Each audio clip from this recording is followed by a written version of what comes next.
Good morning, faithful listener.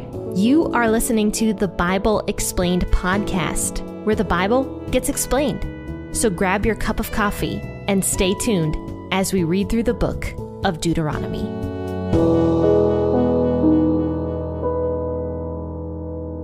Happy Monday, faithful listeners. And you know what? It is awesome that you're here because you are starting out your week strong by listening to some scripture. Now, of course, I always recommend you guys reading it yourselves, even if you're commuting to work or, you can't obviously pick up a Bible right now and read it. I still recommend going back and listening to it yourself because it's very important to actually open God's word and to read it. In fact, sometimes when I learn the most is when I'm just doing my personal reading and I, sit down with the Bible, like the physical Bible, and open it and read it.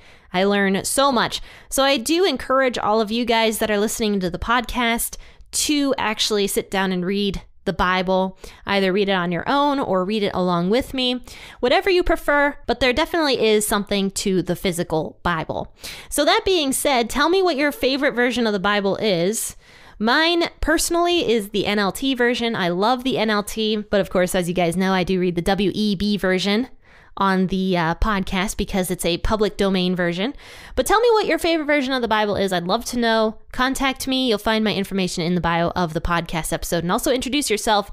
Tell me your name, where you're from, what the weather is, all sorts of stuff. And also, if you have a prayer request, always feel free to contact me with that also. Friends and faithful listeners, let's go ahead and read Deuteronomy 15 today, verses 12 through 23. We're going to be talking about slavery again. This is going to be fun. So grab your Bible. Let's go ahead and read this. Deuteronomy 15, 12 through 23. And also make sure to grab that cup of coffee or that cup of tea. And let's jump right in. If your brother, a Hebrew man or a Hebrew woman, is sold to you and serves you 6 years, then in the 7th year you shall let him go free from you.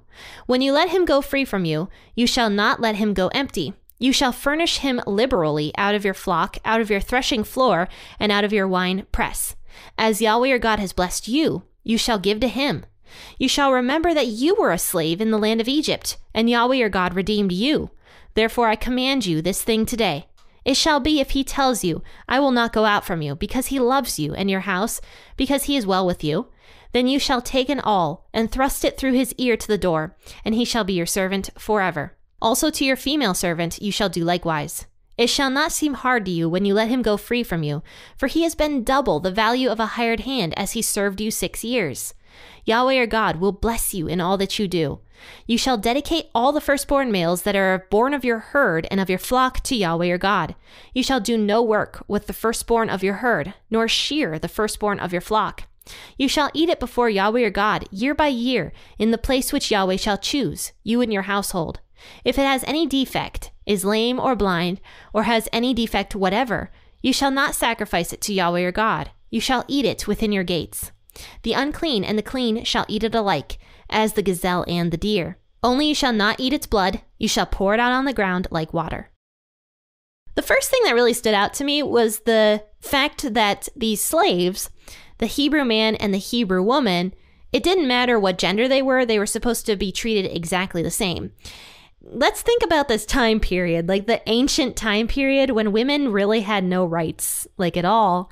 It's very cool that these Hebrew slaves, it didn't matter their gender. They were supposed to be treated exactly the same.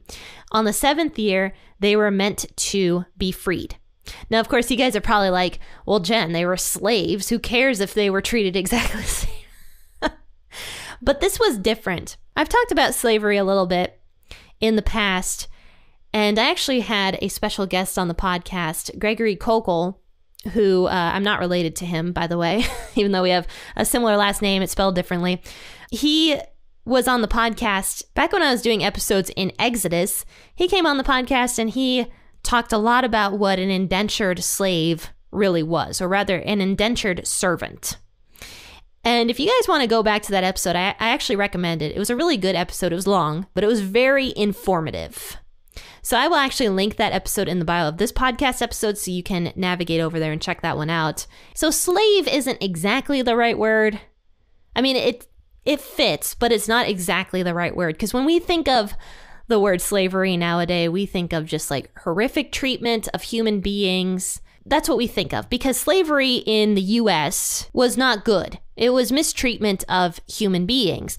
So that's what we think of when we think of slavery, because in our Western culture, we understand slavery to be something very different. It's terrible. There's no human rights, that kind of stuff. But that's not what this is here in Deuteronomy 15. God established something very, very different when it came to slavery. He still allowed it to exist because that's where people were at this time period. I mean, all of Israel was once slaves to the Egyptians. So God didn't totally abolish slavery. And I believe that's another thing where God was meeting the people where they were. And yes, slavery existed, but God was putting boundaries around what that was. And he was giving slaves human rights. In fact, we've read verses about how the slave was supposed to be treated with a lot of respect.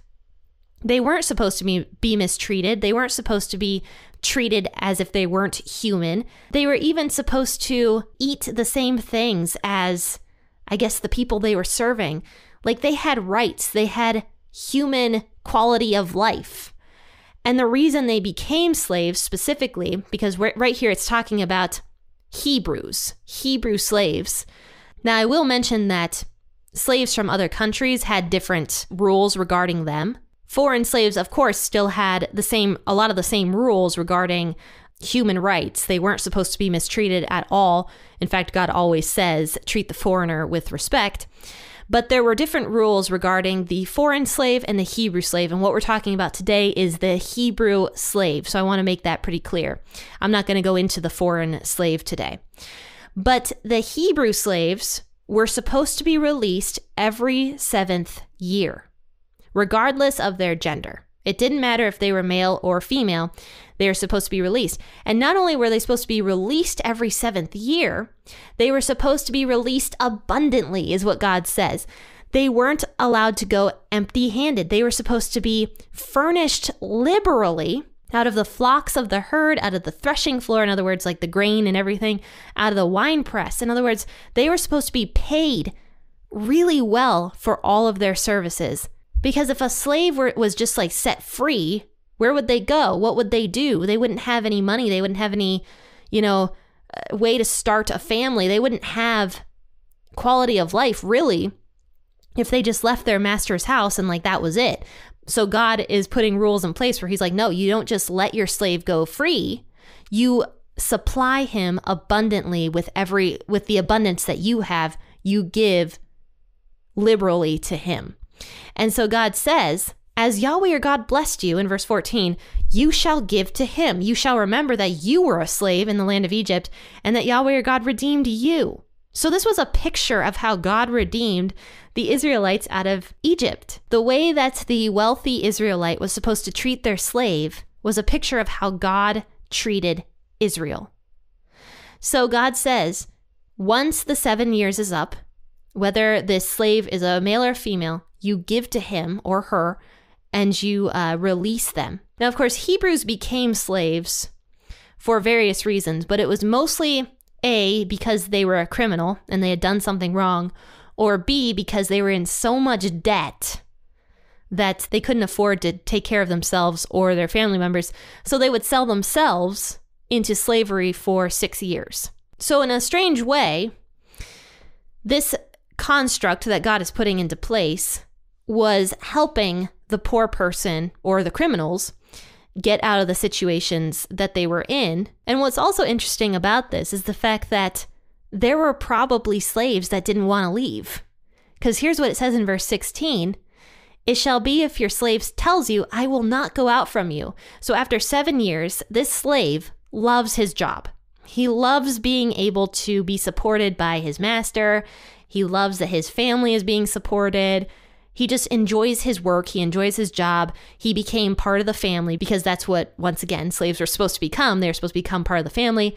He doesn't want to leave and, start his own family or move somewhere else. He wants to stay with his master because he ends up loving that family. There was a little ceremony that would take place, and the slave didn't have to leave at that point. The slave, instead, would become a slave forever, or rather a servant forever. And the ceremony that would be done is that his ear would be pierced into the door. And this would kind of like show that that servant belonged to that house forever.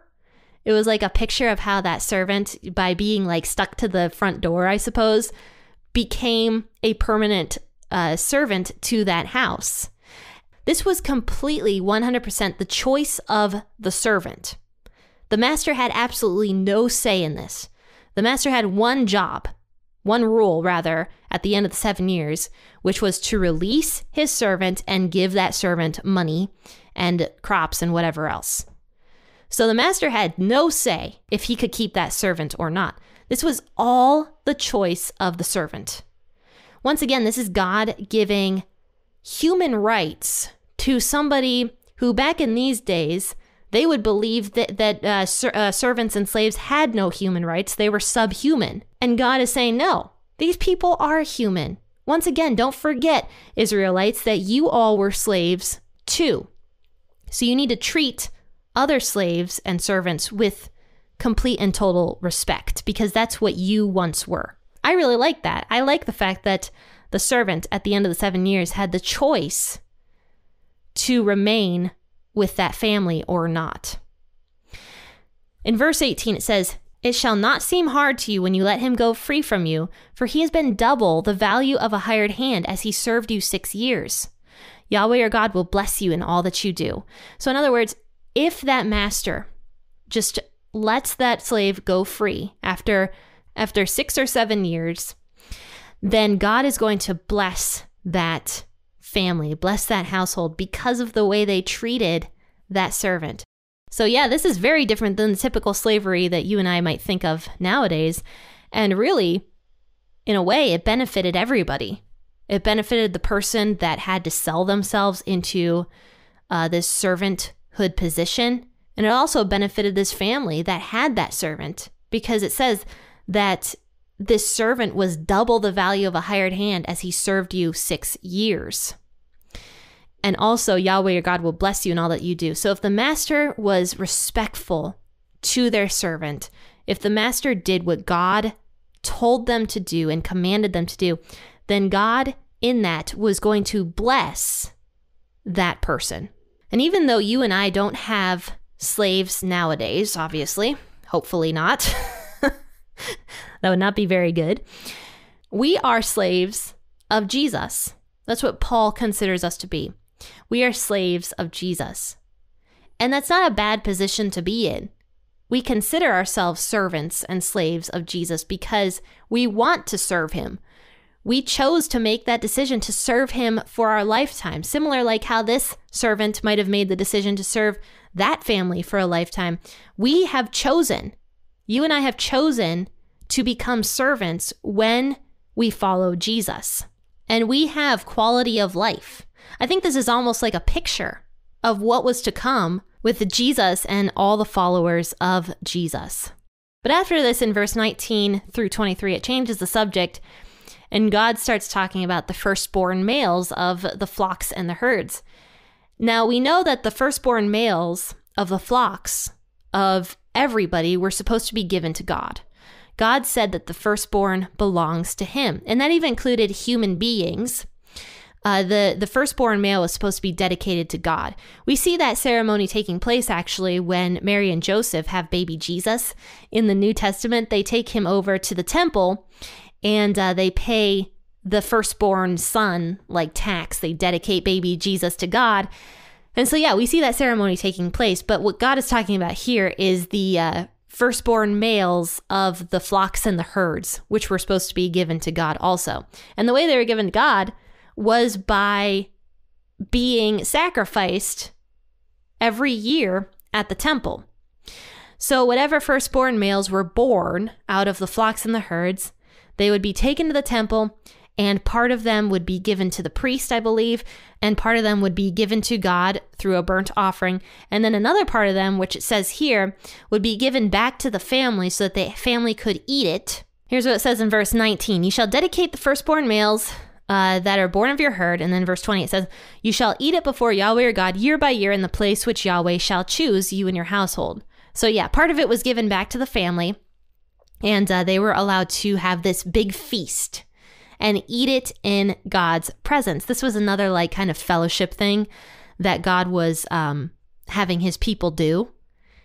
God really like places a big emphasis on fellowship, not just with like God himself, but with each other, with families, with people in general, with other people from the community. I think fellowship to God is quite important for us Christians to participate in, because we've already seen God, talking about it quite a lot in the last couple chapters. And because of that, I do think that God cares about whether or not we fellowship with other people. That's another reason why we go to church and why it's commanded that we go to church. It's so that we can edify other people. And the word edify obviously means to build each other up.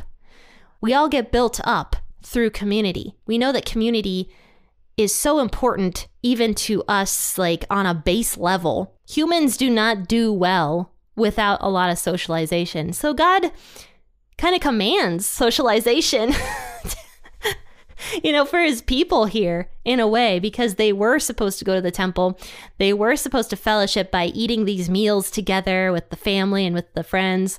So yeah, in a way, God commands fellowship among his people because it is good for us. It is good for you. It is good for you to go out and to have community with the people around you. It is so good for you. So if you don't get a lot of community, I challenge you to try to find a community this week, or to get out of your house and to go find a church somewhere. I can honestly say that when I started getting really involved in my church, because I never really was until a few years ago, but once I started getting really involved in my church, my attitude really changed for the better. I was much happier. I loved being able to fellowship with people, and I actually found out I'm more of an extrovert than I initially thought I was. I always believed myself to be an introvert.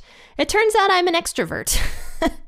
And I kind of think that most people nowadays, even though we consider ourselves to be more introverted, I think as a whole, I think we're more extroverted than we think we are. So my challenge to you is to go out, find a church community if you're not involved in one, and just see how your attitude and your mood improves when you get that fellowship that God created you to have. God definitely created you for a purpose. And you know what, guys? If you feel purposelessness and depression, some of the stuff that I was talking about today with not getting enough socialization, maybe that kind of hit home for you. I actually wrote a book about that. It's called Out of the Mire, and it's based upon the story of Joseph in the Old Testament, the slave who was sold into slavery. And this was not the slavery we talked about today. This was bad slavery in Egypt. And in Out of the Mire, I talk about Joseph's story and also a little bit of my own story and what I learned through Joseph's story. And the entire book is just talking about depression and feelings of purposelessness and all that kind of stuff that we struggle with on a daily basis.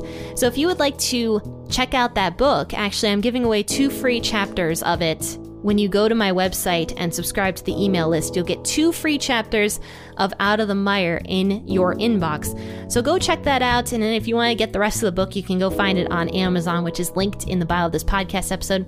But friends and faithful listeners, I really hope that you are blessed today. I hope that you find comfort maybe in this podcast and some of the stuff that we talked about today. And of course, if you need any prayer whatsoever, please don't hesitate to reach out to me. You'll find my contact information once again also in the description of this episode. Friends and faithful listeners, I really hope you have a great rest of your day and that you, as always, are blessed by God. Happy listening, and God bless.